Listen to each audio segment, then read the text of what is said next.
tudomásul kell venni, hogy a magyar szent korona szentsége fölött nem diszponál a pápa. Kész, ennyit erről. Vagy tudomásul veszi, vagy nem veszi tudomásul. Csak ebben a két kérdésben dönthet. Pontosabban egyetlen kérdésről van szó.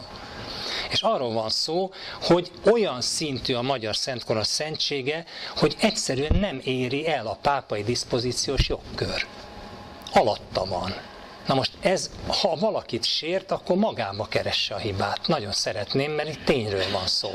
És annak a pápának be kell látnia, tárgyalásokat kell kezdenie, és 2 évi tárgyalás után, ez 1308-ban kezdődik el ez a konfliktus, és 1310-ben tudja csak visszaszerezni a koronát, hosszú-hosszú tárgyalás sorozat révén, és utána valahogy nem esik szó arról, mintha elvették volna ennek a szentségét. Semmi, egy szó se. Ugyanolyan szent maradt természetesen, és ezzel koronázzák meg, immár harmadszor, meg közben volt, illetve előtte volt még egy, az is pápai iniciatívára, azért ezt hozzá kell tennem. Tehát egész egyszerűen nem értik Rómában, hogy működik a magyar szent korona. Miért nem? Mert messze a fölött, a szint fölött működik, mint amit ők meg tudnak közelíteni. És nem tudom, észrevettük-e, jelen időt használtam. Ez egy nagyon lényeges tétel, tehát nagyon-nagyon lényeges dologról van szó. Ezt a szentséget nem ő adta a koronának, tehát nem is veheti el. Na most a magyar szent koronának ez a szentsége tehát valahonnan onnan származik, ami a Rómához tartozásunkat megelőzte, mert különben mi máshonnan nem kaphattunk szentséget. Tehát azt jelenti, hogy nyilvánvalóan a Rómához való csatlakozásunk előtti időszakból kell származzon. Na most ezt mivel próbálják kivédeni? Nyilvánvalóan egy ilyen megállapítás nincs mindenki ínyére. Mivel próbálják? Azzal, hogy de hiszen pápa küldte Szent Istvánnak. Érthető? Na most egy darab ideig én azt hittem, hogy ezzel a teljesen bizonyítatlan álhírrel már leszámoltunk. Tehát már tudományos publikációban régóta, mint abszolút megcáfolt vélekedést tartjuk nyilván. És egyszer csak legnagyobb meglepetésemre hallom, hogy a saját kormányfőnk így nyilatkozik, de ez nem Csótány volt, bocsánat, ez Orbán Viktor volt. És ugyanakkor maga a pápa is nyilatkozik. És ugyanúgy.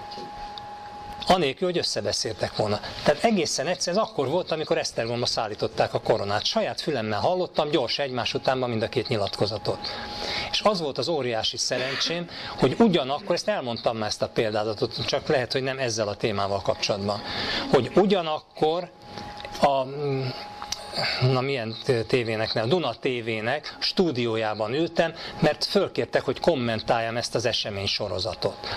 És a legteljesebb megdöbbenésemre hallom először a hivatalos pápai bejelentés, hogy igen, II. Szilveszter pápa küldte a koronát, a szent koronát Szent István királyunknak. És hogy erre emlékezünk most, és ez milyen nagyszerű dolog. Valamivel kulturáltabban volt megfogalmazva, de ez volt a lényege. Majd utána pár perccel ugyanezt, de majdnem szó szerint bejelenti Orbán Viktor miniszterelnök. És ezek után az orrom alá nyomják a mikrofon, hogy akkor most akkor ezt kommentál magyarul, hogy erősítse meg, hogy milyen jó ez, és akkor kellett pillanatok alatt koncentrálni, most erre én mit mondjak? És akkor találtam ki hirtelenjében, hogy meg tudom érteni, hogy egy kormányfő az adott politikai helyzetnek megfelelően kell, hogy fogalmazzon, még ilyen nagyságrendű kérdésekben is. Azt már kevésbé tudom megérteni, hogy az emberiség tetemes részének legmagasabb szintű szellemi vezetője is így fogalmaz. De tessék megérteni, hogy én viszont csak az igazsághoz tarthatom magamat. Megértem, hogy miért így van, pontosabban nem egyforma mértékben értem meg, mert mondjuk egy miniszterelnök, akkor ő most éppen gazsulált Rómának. Na de Róma kinek gazsulált? A Jóistennek biztosan nem. Tehát egy-egy ilyen kijelentésért nem tudom, hogy mit adnak majd a túlvilágon, de nem szeretnék a helyébe lenni. Ugyanis pontosan tudja, hogy ez hazugság. Nem lehet nem tudni, és erre nem lehet más kifejezést használni. Egész egyszerűen szemünkbe hazudnak. Pontosan tudjuk, hogy az egész korona küldéssel kapcsolatban összesen 2 szöveg maradt ránk, amire hivatkozni lehet. Na most ezt azért jó megbeszélni, mert ez biztosan belefér még a mai délelőttbe. Az egyik az egy legenda szöveg. Na most rögtön tisztázzuk, hogy a legenda szövegének történeti hitele sohasem vethető össze mondjuk évkönyvnek vagy krónikának a történeti hitelével. Ugyanis annak a hitelessége más szinten van. Annak a léleképítés, lélekgondozás szintjén van hitele. Tehát egy legenda nem arra szolgál, hogy történeti adatokat az eseményeknek pontosan megfelelően közöljön. Ez teljesen nyilvánvaló dolog. Tehát ez nem azt jelenti, hogy a legenda az felesleges vagy hiteltelen, csak más szinten van a hitele. Ezzel együtt lehet éppen alkalmazni, de itt meg nagyon kell tudni, hogy ezt a legendát mikor fogalmazták, akkor, amikor fogalmazták. Akkorból való-e az a változat, ami ránk maradt? Nem tudom, hogy ezt eléggé bonyolultan fejeztem meg ki, vagy még egyszer fogalmazza. Tehát magyarul az, amit én ma olvasok, például mondjuk Szent István Hartwig püspök által megfogalmazott legendáként, ez az-e, amit ő maga írt? Vagy 25. másolata? Ugyanis nálunk általában dokumentumok nem tudom én hanyadik másolatban maradtak fönn. Tehát ez egyáltalán nem biztos, hogy ő maga is így fogalmazta. Most történetesen az, amiben a koronaküldésről szó esik, az egy Hartwig nevezetű győri püspöknek 1110 és 16 között megfogalmazott Szent István legendája. Ez 3 Szent István legenda közül a legkésőbbi. A 2 korábbi, az még jóval korábbi, tehát még a 11. század második feléből való. Ezek az úgynevezett kis legenda és a nagy legenda. Ezek vagy mind a ketten, vagy egyik a másik nyomán, ugye másolva és kibővítve, ezek minden jel szerint a szentélyavatást előkészítő iratok voltak. Ez mit jelent? Az, hogy Szent László avatta szentté, mint ismeretes Szent István, és a szentélyavatásnak az előkészítése során 3 fázis van. Ezt se árt, ha tudjuk, mert azért itt nem csak tárgyakkal foglalkozunk, hanem bizonyos általános műveltséget sem árt, ha magunkba szívunk. Tehát ha azt halljuk, hogy szentélyavatás, boldogávatás, akkor ideális esetben, mondjuk a 4. Károly nem volt ilyen, de ideális esetben 3 fázisú egy ilyen szentélyavatás. Az első fázisban össze kell gyűjteni a hiteles adatokat arra vonatkozóan, hogy az ő tevékenysége akár életében, akár halála után természet fölötti jelenségekkel kapcsolódott. Tehát az ő beavatkozása, akár politikai, akár magánéleti szférába valamilyen természet fölötti jelenséget vagy létrehozott, vagy annak kíséretében jelent meg. Másrészt pedig a halála után történt-e ilyen, mondjuk a sírjánál, búcsújáróhelyénél, és így tovább, és így tovább. Ez az adatgyűjtés korszaka. Nem tudom, hogy értesültek-e róla, hogy mondjuk 4. Károlynál milyen terjedelmű volt a rendkívüliségeknek a... Egyetlen egy kóbor apáca volt, az is olyan messze tőlünk, hogy lehetőleg ne jusson eszünkbe se, hogy ellenőrizzük. Aki meggyógyult, mert állítólag fohászkodott 4. Károlyhoz. Itt egy nemzet fohászkodott hozzá a miniszterelnöke képében, képviseletében, és nem hallgatta meg. Na most tessék összevetni. Tehát ezt csak azért mondom, hogy itt nagyon sok adatot kellene összegyűjteni. Ez az első fázis, és itt nagyon fontos, hogy hiteles adatok jöjjenek össze. Miért? Mert jön a második fázis, és az micsoda? Ez az ördög ügyvédjének a működése. Az ördög ügyvédje ez nem jelképes fogalom, hanem az egy működő státus volt valaha. Tehát ez azt jelenti, persze megbízás alapján. Tehát ez azt jelentette, hogy neki mindent be kell vetnie annak érdekében, hogy cáfolja az eddig összegyűjtött adatanyagot. Ő ebben az ördögöt képviseli. Ne lehessen szentté avatni az illetőt. Tehát neki árgus szemekkel végig kell vizsgálni ezeket az adatokat, és azt mondja, hogy itt nem elégséges az indokolás, itt elfogult volt, aki a beszámolót adta, ez nem így történt, hiteles adataink vannak, hogy nem így, és akkor marad valami, na ez nem elég, hogy szent legyen, vissza az egész. Vagy azt mondja, bőséges, sőt, még van ilyen adatom is olyan. Tehát ez egy nagyon szigorú rostálás. És ami ezután megmarad, azt bírálja el az egyházi főhatóság. Na most ezt gondolom tudjuk, ez nem mindig a pápa volt. Tehát ma szokták emlegetni, nő, hogy nektek ennyi szentetek van. Hát ezt mind a pápa avatta? Nem. Ez nem volt mindig pápai jogkör. Lehetett, püspök is avathatott szenté. Tehát vigyázzat, ez a minden jog az enyém, ide nekem az oroszlánt is. Tehát ez nem volt mindig a pápai magatartásnak az összpontosító tevékenysége. Ez fokozatosan vont maga hatáskörébe egyre több dolgot, míg egyszer csak gyakorlatilag nem maradt másnak. Tehát itt nagyon vigyázni kell, mert attól még lehet nagyon is hiteles valakinek a szentélyavatása, hogy a maga idejében nincs ott a pápai udvarban az okmánya. Nagyon is teljesen hiteles. Na most minden esetre Szent Istvánnak ebben a két, minden valószínűség szerint szentélyavatást előkészítő okmányában, a kis legendában és a nagy legendában nyoma sincs koronaküldésnek. Ezek pedig közel az ő halálához, ő 1038-ban halt meg, és a szentélyavatás is nincs egy fél évszázad sem, de most nem emlékszem, hogy 83-ban vagy mikor történt, de lényeg az, hogy nincs egy fél évszázad sem köztük, és még élnek a szemtanúk. Tehát azt jelenti, hogy bizony itt nagyfokú hitelességre kellett törekedni, mert különben azonnal jön az ördög ügyvéd, és azt mondja, hopp, itt nem így volt.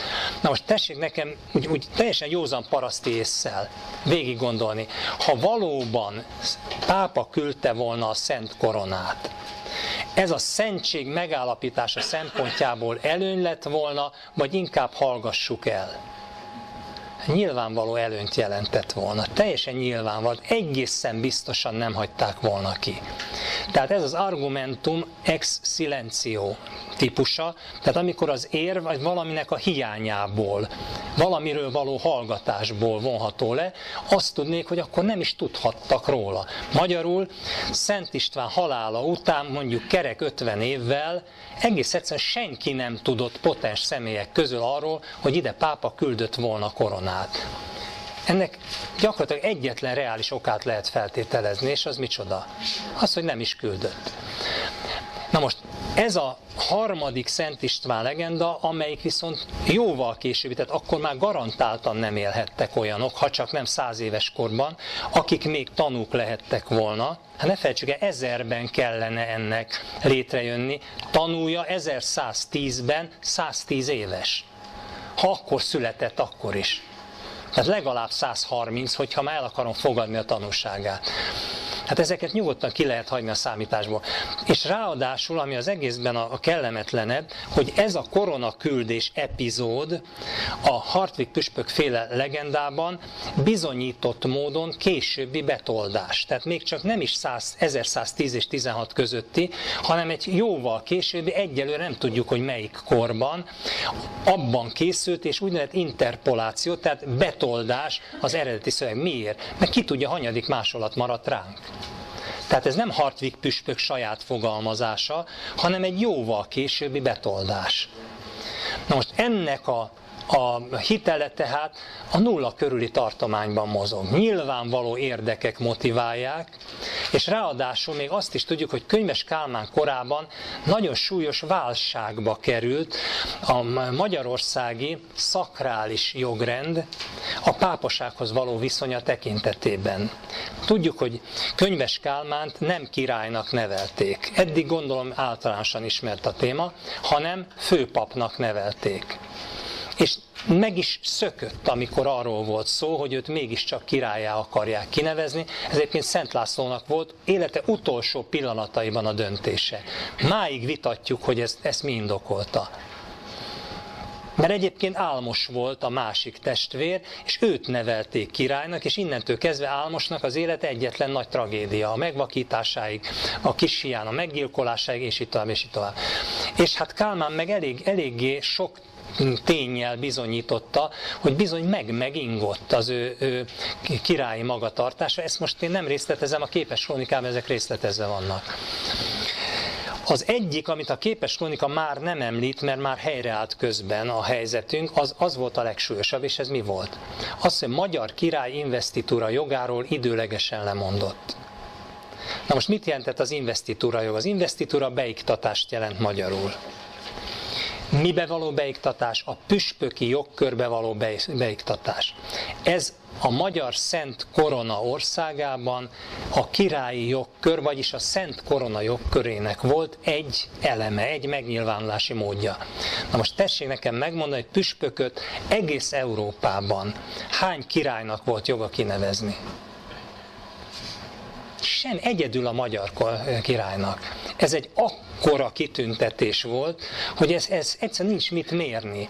Megpróbálták ezt a jogot megszerezni a német-római császárok, ebből fakadtak az úgynevezett investitúra harcok, amiket úgy szoktunk tanulni, és soha nem sikerült megszerezniük. Na most, ha összevetem, fogjuk mindjárt majd, lehet, hogy ma már nem, de a következőben biztosan összevetni a német-római Szent Korona által képviselt jogokat a magyar Szent Korona által képviselt jogokkal. Látni fogjuk, nagyságrendi a különbség. És ennek csak az egyik kifejeződése az, hogy a magyar király igenis investitúra joggal rendelkezett, és rendelkezik ma is. Tehát Könyves Kálmán egy nagyon rövid időre teljesen értelmetlenül lemondott. Ez körülbelül olyan, hogy lemond Antal József arról, hogy a Kárpát-alja, ami innentől kezdve, hogy fölbomlott a Szovjetunió, teljesen magától értetődően a Magyar Királysághoz tér vissza. Ugyanez vonatkozik a felvidékre természetesen. Ugyanez vonatkozik a délvidékre természetesen. De nem vonatkoznak már rá a trianoni megállapodás, ránk kényszerített egyezmények. Sem a párizsiak. De ő lemond róla. Most ez az investitúra jogról való lemondással nagyságrendileg összevethető. Tehát, hogy gondoljuk végig valamit, amit mi nem azért kaptunk, mert szép a szemünk, hanem azért, mert egyedül ez a nemzet tudja méltóképpen gyakorolni az investitúra jogot. Tehát nem él vele vissza. Ezt én visszalököm oda. Tessék, disznók közé a gyöngyöt. Tehát itt nem arról van szó, hogy ezek jogok, hanem ezek felelősségek. Ezek nem kitüntetések, hanem egy olyan felelősség, amivel, ha mi nem élünk, senki más nem fog élni. Ez egy bizonyos érettségre van szükség. Erkölcsi értelembe vett érettségre. Na most a Hartwig püspök féle megfogalmazásban viszont egy nagyon érdekes történet fogalmazódik meg. Ezt én elmondom, mert nem mindenki ismeri. Jó? Ezt még kibírjuk? Jó. A történetnek, és akkor ezen lemérhetjük azt is, hogy milyen hitelt adhatunk mondjuk a Szent Koronának Rómából való küldése és kapása ügyében, mondjuk a Hartwig féle legendának. Tehát úgy kezdődik a történet, legalábbis ez a része, hogy a pápa, és nem nevezik meg. Aki azt mondja, hogy a második szilveszter, az már eleve hazudik. Mert látni fogjuk, hogy szilveszter biztosan nem lehetett. Tehát a pápa készített egy koronát, kik részére? A lengyelek részére. Mert a lengyelek kérték, a lengyel követek a királyaik részére. Kérték, hangsúlyozom. Na most, elkészül a korona, ott vannak a követek, és utolsó éjjel, mielőtt átadná, azelőtt való nap éjjelén, álmot lát a pápa. Megint mondom, név nélküli pápa. A lengyel királyt megnevezik. Hogyan nevezik? Mieszkónak. Mieszkó valóban volt lengyel király, egyetlen szépséghibája van, nem második szilveszter kortársa volt, és mint ilyen nem Szent István kortársa volt. Tehát előbb uralkodott. Szent István és vele együtt nagyjából egyidejűleg trónra került második szilveszter, már Vitéz Boleszlávnak volt a kortársa. Ez egy későbbi időszak. Már eleve nem lehet hitele a koronaküldésnek. Tehát mondom, Mieszkó lengyel király részére készen a korona, ott várnak a követei, akik kérik, álmot lát a pápa. Megjelenik neki az angyal, aki közvetíti magának, Jézusnak a döntését, ami így szól, hogy ne add holnap a lengyel követeknek ezt a koronát, amelyet ők kérnek tőled, hanem holnap egy ismeretlen országból követek érkeznek az udvarodba, és koronát fognak uralkodóik részére követelni. Add nekik ezt a koronát. Most erre azt mondja az ember, hoppá, lengyelek kértek, ezek követelnek. Milyen alapon? Biztos fordítói fogás azért, hogy elkerülje ezt a sok kér igét. Jó. Egyelőre zárójelbe tesszük a feltételezést. Na most fölébred a pápa, és mit tesz Isten? Megjelennek a magyar követek, megint nincs a továbbiakban leírva, hogy Szent István követe, megjelennek a követek. És követelnek, újra megjelenik a szövegben ugyanez a kifejezés, követelnek királyuk számára koronát. Ő visszaemlékszik az álmára, és nekik adja oda ezt a koronát. Ez lenne az írásos bizonyítéka arra, hogy második Szilveszter, aki nem volt kortársa Mieskónak, ezt a koronát lengyelek részére készítette, majd megintetvén a magyarok, azaz az Szent István királynak küldi, aki szintén nem volt kortársa Mieskónak. Ugye szép kerek történet, abszolút bizonyító értékű. Tehát, hogy érthető legyen. Na most az egész történetben viszont van két szó, amire feltétlenül fel kell figyelnünk. És még majd egy kis kiegészítő rész is, amire megint föl kell figyelnünk. Ez ugyanis a következő. A lengyelek mindig kérnek. A magyarok minden előforduláskor követelnek. És akkor az ember ott van, hogy most miért? Azért, mert ilyen bunkók. Tehát ők már tudják, hogy de csak pucolt cipővel lehet bejönni, bejönnek és követelnek.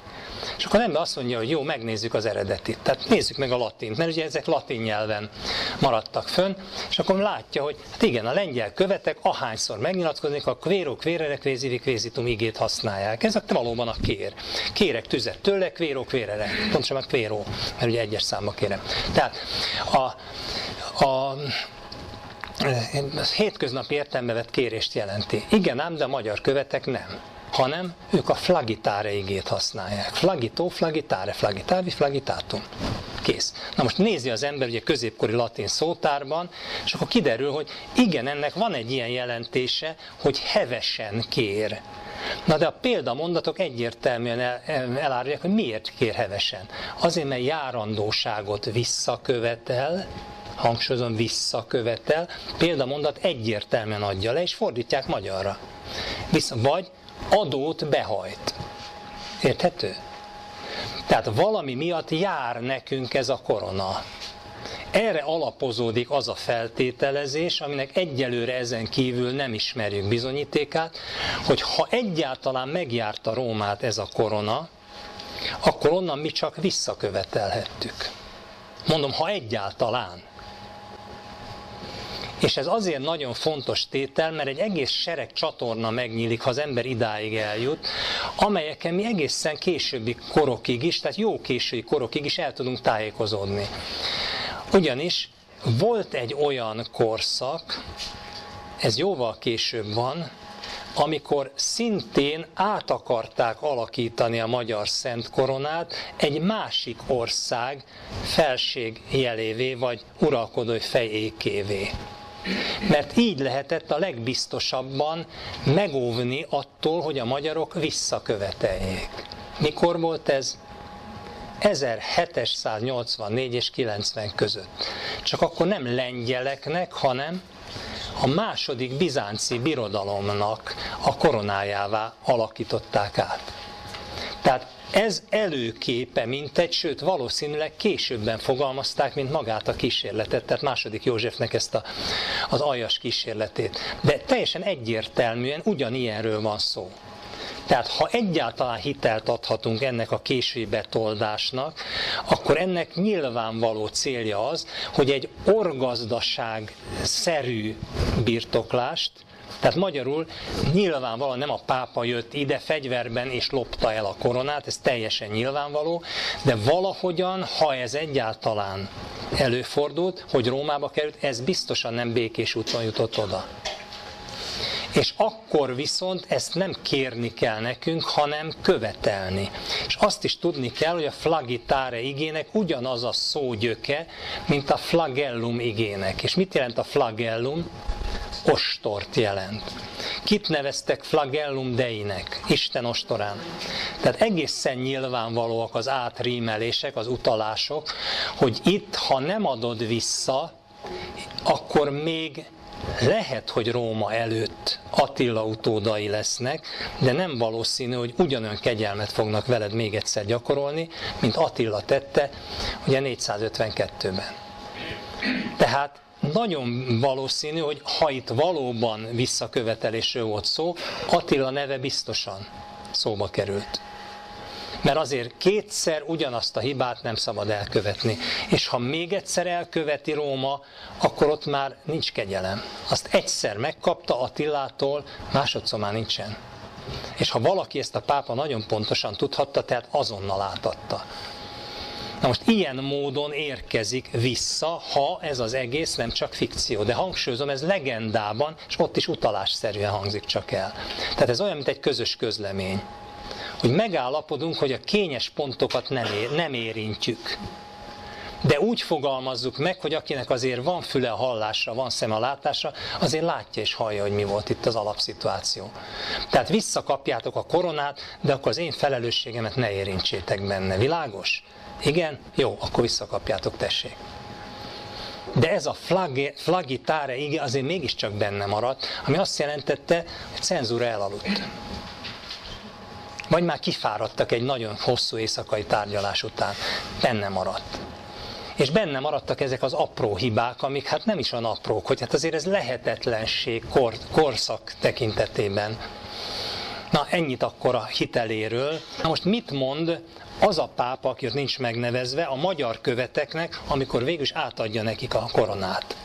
Azt mondja, menjetek haza, és mondjátok meg uratoknak, hogy, ja, és ad vele együtt, bocsánat, ezt kellett volna kezdeni, ad vele együtt egy olyan keresztet, amit mai napig a koronázásokon használnak, ez a apostoli keresztnek nevezett kettős kereszt. Ez tényleg a koronázási jelvények között van, elég baj, hogy itt nem reprodukálták, tehát az első menetben, sőt egyáltalán nincs is kiállítva a koronázási jelvények között. Na, minden esetre nagyon fontos az itt elhangzó szöveg, menjetek haza és mondjátok meg uratoknak, hogy mi, akik küldjük, csak apostolikus vagyunk. A csakot nem én mondom hozzá, ő csak apostolikus, vagyis apostoli, míg a ti uratok maga apostol.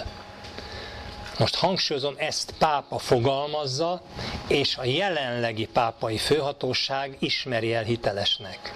Most akkor egy kérdés van. Melyik a magasabb szellemi szint? Az apostolé vagy az apostolié? Akkor most a magyar király a magasabb szakrális szint vagy a római pápa. Most ezeket kellene, de ezt tényleg tessék leírni, mint példát. Tessék utána nézni, ha kell a latin eredetiben. Az nem létezik, hogy egy magyar ember úgy nőjön föl, hogy nem ismeri ezt a példát. Én a magyar nemzet nevében, mint aki a Szent Korona jogait érvényesíti, igenis kikérem magamnak. És azonnal visszautasítom. Na most még ehhez következőt kell hozzátenni. Itt az elmúlt időszakban érseket neveztek ki. Legnagyobb megdöbbenésemre tapasztalom, hogy veszprémi érsek van. Tudtak róla? Veszprémi érsek. 2. Már nincs ilyen, hogy esztergomi érsek, hanem esztergom budapesti érsek van. Ilyen már nincsen, hogy kalocsai érsek, Kalocsa kecskeméti érsek van. És a magyar egyházmegyék határai nem felelnek meg a Szent Istváni határoknak, hanem ez a legutóbbi pápa a trianoni határokhoz igazította őket. Érthető? Tehát az egyház hivatalosan elismerte a 20. század, de az egész emberiség történelmében a legmocskosabb kényszerszerződést. Na most erre mondja az ember, hogy már elnézést, most tényleg álljunk meg egy pillanatra. Hogy jön ahhoz egy római pápa, hogy egy magyar király által megállapított egyházmegye határt korrigáljon? Hogy jön ahhoz, hogy egy magyar király, ráadásul Szent Király által megállapított 2 érsekséget átkereszteljen? Semmi jogköre ehhez nincsen. Ez csak koronázott, szent koronál koronázott magyar király hitelesen, tehát nemzet által megválasztott, szent koronával koronázott magyar király változtathatja meg. Micsoda ripőkség ez, azt tessék nekem mondani. Nincs joga hozzá, ennyit erről. És ha annyira provokálják a mi hitéletünk, ez nyilvánvaló provokáció. hát akkor előbb-utóbb eljutnak oda, hát ahova minden ilyen provokációs sorozat után el fognak jutni, hogy a magyar királyság, tehát a Szent Korona teste, a nép, ez egyszerűen azt mondja, hogy gyerekek, ennyit már nem lehet büntetlenül tévedni, bocsánatot kérek, akkor elegem volt belőletek. És nagyon közel állunk hozzá, tehát ez egy nagyon-nagyon kritikus helyzet jelenleg, mert amúgy sem sok dolog köti már a templomokhoz a hívőket.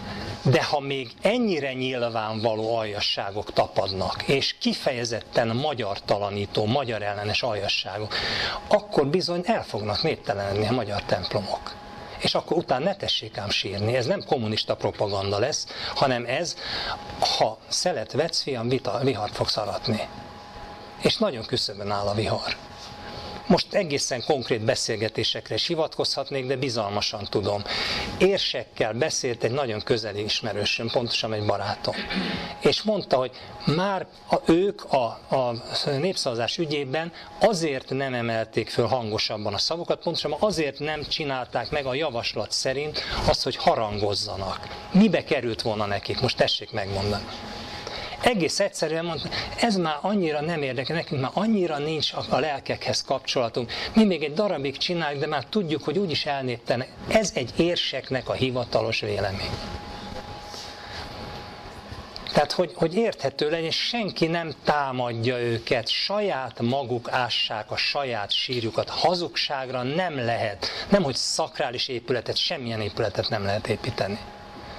És nekünk nagyon pontosan kell, minden magyar embernek kellene tudni, hogy a magyar király, ha szent koronával koronázzák, és a nemzet választotta királynak, ez fordítva kellett volna, nemzet választotta királynak, és a szent koronával hitelesítették a királyságát, senki nem parancsolhat sem szellemi, sem lelki, sem testi vonatkozásban a földkerekségen. Ha tetszik, tetszik, ha nem tetszik, nem tetszik, ez kemény tény. És ezzel nyilvánvaló csak olyannak szabad élni, aki méltó is rá. Most azt tudjuk, hogy utoljára, sőt, hozzáteszem, hogy pápai döntvénnyel kapcsolatban a magyar királynak, ha nem ránk vonatkozik, akkor is vétójoga van. Utoljára Ferenc József próbált ezzel élni, és nagyon lebeszélte róla. Tehát végül is nem élt vele. De megvan a lehetősége.